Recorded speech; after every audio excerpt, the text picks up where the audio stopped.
तुंदिए बादे मुखालिफ से ना घबराए उका, ये तो चलती है तुझे ऊंचा उड़ाने के लिए। अस्सलाम वालेकुम। वालेकुम अस्सलाम। आखिरी इंटरव्यू में हमने बात की थी 14 अगस्त के हवाले से कि हमें इसकी पूरी हिस्ट्री आपने बताई थी कि किस तरह पाकिस्तान कितनी मुश्किलात के बाद और कायद आज़म अल्लामा इकबाल ने जो ख्वाब देखा वो किस तरह जो है वो हमें ये मुल्क हासिल हुआ। आज के दिन के हवाले से कि 14 अगस्त तजदीद अहद का दिन भी है, उस हवाले से आप अपने ख्यालात का इजहार कीजिए। बिस्मिल्लाहिर्रहमानिर्रहीम। जैसे कि मौजू पिछले से शुरू करते हैं कि लियाकत अली ख़ां की शहादत के बाद एक तारीख दौर शुरू हुआ और उसके बाद फ़ौज को मौका मिला कि वो इक़्तदार में आए, लेकिन पाकिस्तान की खुशकिस्मती कि अयूब ख़ान ने अमेरिका या जो भी ममालिक थे अपने असर व रसूख को इस्तेमाल करते हुए अपना पाकिस्तान को काफ़ी तरक्की और मुस्तहकम किया, जिसमें तुम्हारे ये तमाम डैम बंद, बिजली के प्रोजेक्ट, तरबेला, मंगला और इसका चिचोर, यानी 5-7 डैम जो उस ज़माने में बनाए गए। फिर इसके अलावा जो इंडस्ट्रियलाइजेशन है पाकिस्तान के अंदर, फैसलाबाद, शेखुपुरा, गुजरांवाला और भी कराची में भी जो इंडस्ट्रियल जोन्स बने वो उसी दौर में बहुत ज़्यादा अल्लाह ताला ने उसको किया। और उसमें कुछ कानून साजी भी कुछ ऐसी की गई, जैसे मैंने पहले भी एक दफ़ा अपने कॉलम में बताया कि वो IRO बनाया गया। एयर मार्शल नूर ख़ान साहब को जब वो बनाया गया कुछ इस बारे में, तो उन्होंने वो रूल्स लागू किए जिसमें बहुत अच्छा सिस्टम था कि आजिर और अजीर यानी मुलाजमीन और मालकान के दरमियान एक कानून था जिसके मुताबिक दोनों अच्छे तरीके से यूनियन साजी के बाद उसको कायम रखते थे और उससे दोनों फरीकों को फ़ायदा भी पहुंचता था, मालकान को भी और मज़दूरों को भी। और उसके साथ साथ उन्होंने एक बहुत बड़ा काम किया। पंजाब में अक्सर इलाका हमारा जिसे हम सेम ज़दा था, यानी यहाँ पर कोई फसल नहीं होती थी सिवाय एक पानी।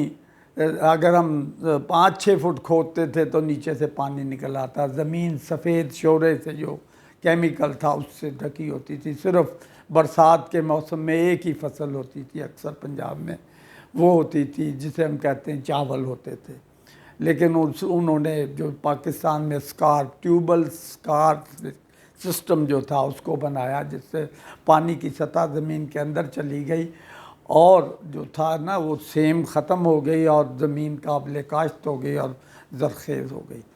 इसी तरह और बहुत सारे काम फ़ौजी तौर पर भी 65 की जंग जो लड़ी गई उसमें उस मर्दे जिसे कहते हैं ना जरीर मर्द का बड़ा रोल है कि उसने हमें उस जंग में कामयाब किया। हिंदुस्तान जैसे मुल्क के ख़िलाफ़ जो हमसे कई गुना 8-10 गुना बड़ा था, उसके मुकाबले में हमें कामयाब किया और हमें फ़ख्र है उस 65 की जंग पर। इसी तरह हम उसके बाद उनको उतार दिया गया, क्योंकि पाकिस्तान में जैसे मैंने कहा था कि रजीम चेंज उस वक़्त चलती थी और अमेरिका की इंटेलिजेंस का बड़ा अमल दखल था। वही हमारे जो अदारों को ज़्यादातर कंट्रोल करती थी। फ़ौज था, दूसरे ये सियासतदान थे जो बनते थे, सदर, वज़ीर आज़म, ये सब उनकी मर्ज़ी से तकरीबन आते थे। जो असल लोग समझने वाले उन्हें इल्म है इसका। लेकिन 1998 में जब भुट्टो ने कोशिश करके हमारे पाकिस्तान में एटमी उसकी बुनियाद डाली, तो उसके बाद हमने उसी जो उसकी सारी प्रोग्राम था, एटमी प्रोग्राम जो हमारे पास बहुत पहले से तैयार था 1998 में, और वो हमने बड़ा पोशीदा रखा। पूरी दुनिया की इंटेलिजेंस हमारे उस सारे प्रोग्राम को वो ना कर सकी कि हम क्या कर रहे हैं। और आखिरकार जब इंडिया ने धमाका किया तो हमें मौका मिला और हमने इंडिया के पूरे 29 दिन के बाद पाकिस्तान को भी का धमाका करके, इंडिया ने 6 धमाके किए, हमने 7 धमाके करके पाकिस्तान को दुनिया का 6वां एटमी मुल्क बना दिया। ये सब उन लोगों की कोशिश है जो जिन्होंने मुखलिसाने तरीके से पाकिस्तान की दरपर्दा कोशिश करते रहे। वरना अगर यहूद व नसारा के बस में होता, जैसे उन्होंने ये वर्ल्ड बैंक, IMF और ये सारे दूसरे अदारे बनाए, ये पाकिस्तान को माशी तौर पर कंट्रोल करने के लिए बनाए गए हैं। UNO, सलामती कौंसिल, ये सब लोग अपने फैसले जो बड़े ममालिक हैं उनको वो हमारे ऊपर लागू करने के लिए बनाए गए हैं। लेकिन हम क्योंकि एक थर्ड वर्ल्ड के कमज़ोर मुल्क थे, लिहाजा हमें उस सिस्टम से गुज़रना पड़ा।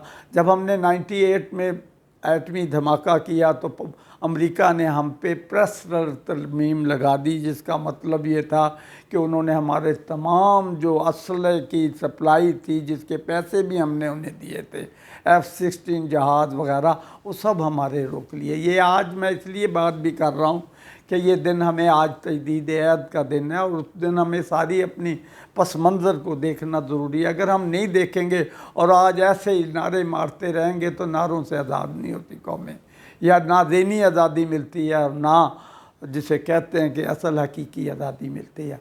तो इसलिए मैं ये सारी बात कर रहा हूँ। तो बात यह है कि जिसने भी जो काम पाकिस्तान के लिए कहा किया, वो चाहे कोई भी लीडर था, वो अयूब खां हो, वो भुट्टो हो, या और उसके बाद आने वाले जो भी कोई अच्छे लोग थे जो उन्होंने अच्छे काम किए, उनको हम सराहते हैं। मैं हालांकि पीपल पार्टी से मेरा कभी भी ताल्लुक़ नहीं रहा, लेकिन इसके बावजूद मैं भुट्टो को इसलिए लीडर मानता था कि उसने इस्लामी सब कॉन्फ्रेंस की और तीसरी दुनिया का यानी थर्ड वर्ल्ड का लीडर बनना चाहा और मुसलमान मुल्कों को इकट्ठा किया कि हमें इकट्ठा मिलकर अपनी इकॉनमी, अपनी डिफेंस और ये सारी चीज़ों को, इंडस्ट्री को डेवलप करना चाहिए।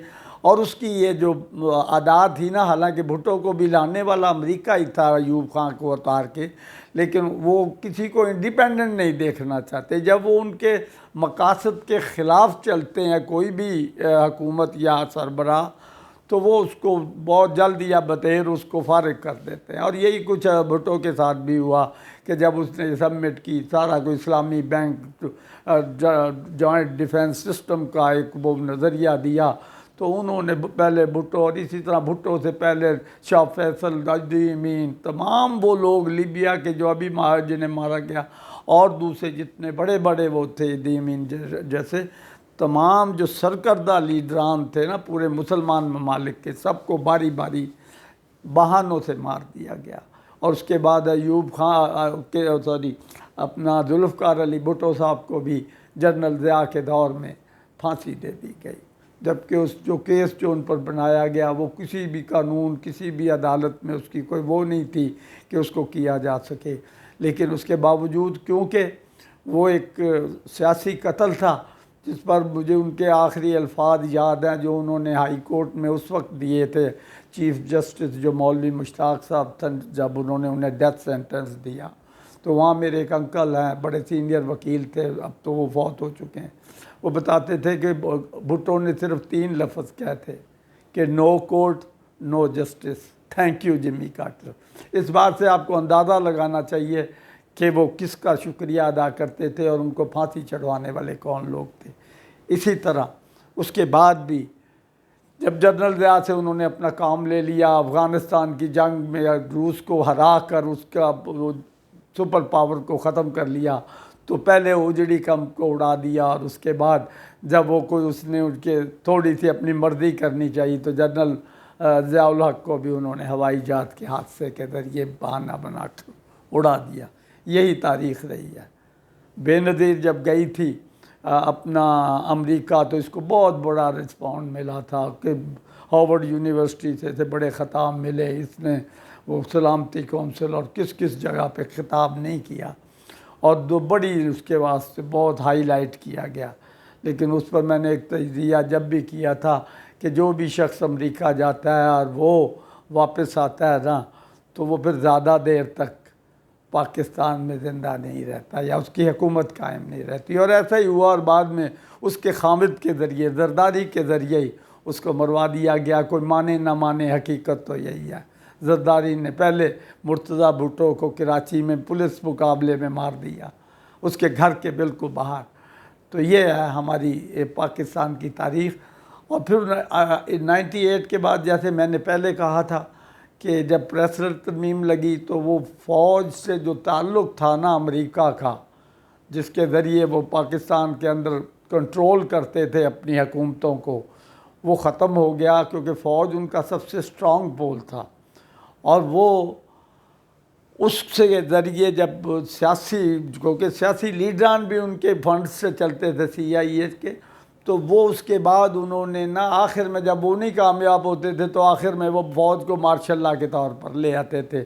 और वो जो हम आज कहते हैं कि फ़ौजों का जो इक़्तिदार था वो इसीलिए उस वक्त आता रहा कि उसके पीछे फ़ौज, जब अमेरिका चाहता था कि ये अब काबू कोई नहीं आ रहा इनसे भी, कौम या उससे भी, तो वो फिर फ़ौज को ले आता था और फिर अपने मकसद के जो जनरल होते। लेकिन 98 की तरमीम के बाद क्योंकि उनका अमल दखल ख़त्म हो गया, लिहाजा फ़ौज ने इंडिपेंडेंट होना शुरू किया। और जिस तरह मैंने कहा था कि 13 का इलेक्शन और 18 के इलेक्शन में बाकायदा ऐसे लगा कि फ़ौज पाकिस्तान की इस्टेब्लिशमेंट जो है वो बाकायदा इंडिपेंडेंट हो गई है और उसका सियासत में अमल दखल हो गया। लिहाजा मैं अगली बात जारी रखूँगा, लेकिन अभी इसको मैं थोड़ा सा वक्फ़ा लूँगा ताकि ये अगले में उसको कंटिन्यू कर सकूँ। अल्लाह।